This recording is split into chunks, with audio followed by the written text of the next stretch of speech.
core focus for FDP is economic liberalism and reduced government intervention, so they vouch for lower taxes for businesses and deregulation, and they are strongly opposed to wealth taxes and debt-financed government spending. BSW, which is a really interesting party with a mix of far-right and far-left policies, advocates for economic justice, including higher wages, opposition to privatization. They are against neoliberal globalization and overall economic protectionism. The topic of climate and energy is going to be mostly disappointing apart from two parties.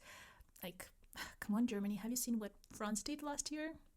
But anyway, as I mentioned, AfD is in complete climate denial and against EU climate goals. CDU prefers a market-based approach, supporting climate action as long as it is not hurtful to businesses.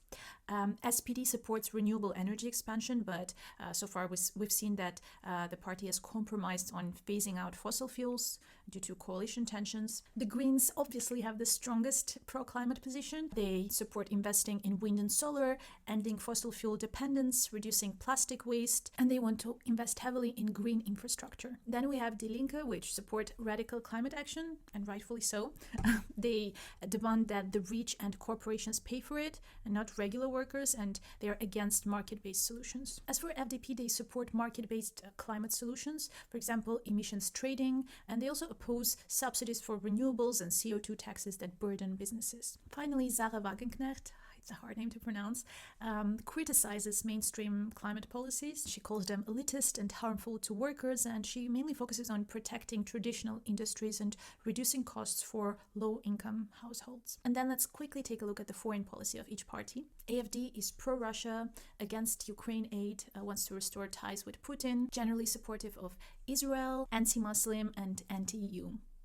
Overall, a total mess. CDU wants to support Ukraine, but without overspending, is strongly pro-Israel and generally pro-EU. SPD, under the leadership of Scholz, has been hesitant on Ukraine, prioritizing diplomacy.